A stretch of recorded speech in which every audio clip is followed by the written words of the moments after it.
Okay, so we've all been there, right?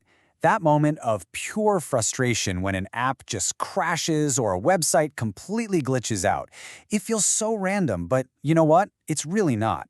Today, we're going to dive into the world of software bugs and really understand what's going on behind the screen. You're just trying to log in, maybe buy something, or just browse the site, and boom, it breaks. It's a super common experience for all of us. But what's actually happening? Well, like I said, it's not just random chaos. There's a real structure to why things fail. At its core, it all comes down to this one simple definition. A software defect, or what we all just call a bug, is just a gap. It's the space between what the software should do and what it actually does. That's it. Every single crash, every weird glitch, every error message, it all comes from this one idea. So, to really get a handle on this, we're going to break it down into 3 parts. First up, we'll explore the 5 main types of defects. Then, we'll get a peek into how the pros actually find and classify them.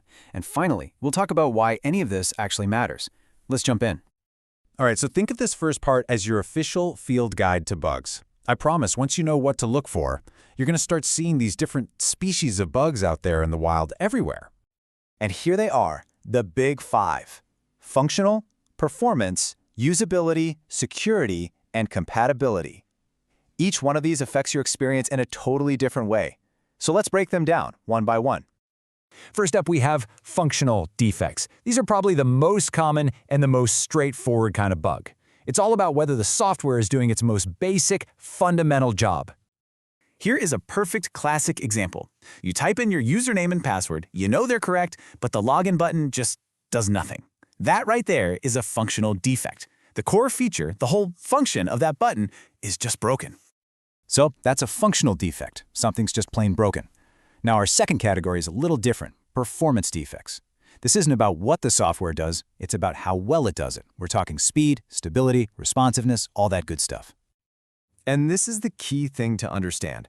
The software might work perfectly fine for just one person, right?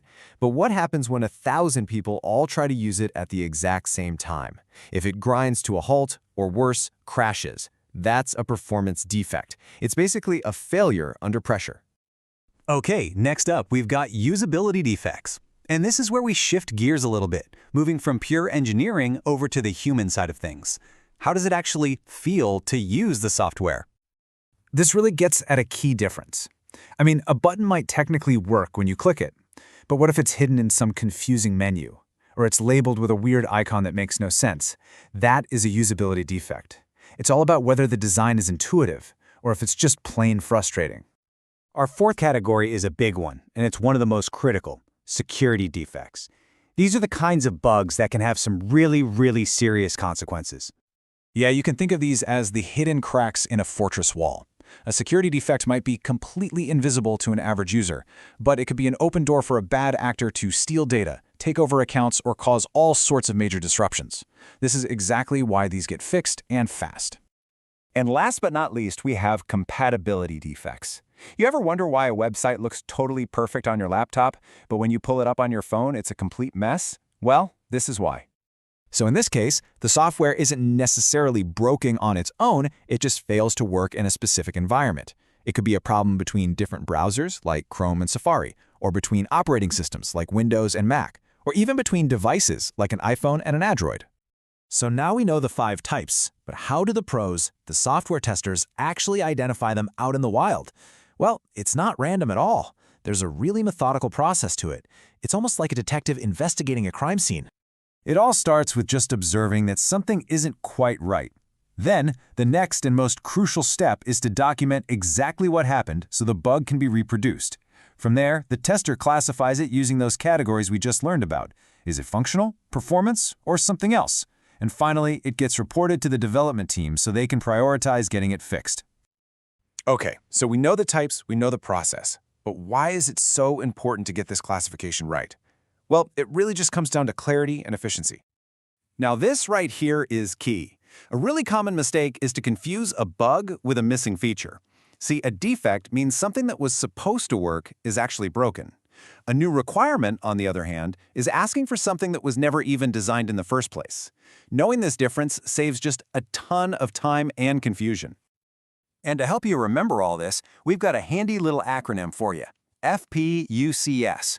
Think of it like this. Is it functional? About what it does? Performance? How fast it is? Usability? How easy is it? Compatibility? Where does it work? Or security? How safe is it? It's a super simple way to keep it all straight. Ultimately, it really all comes back to this.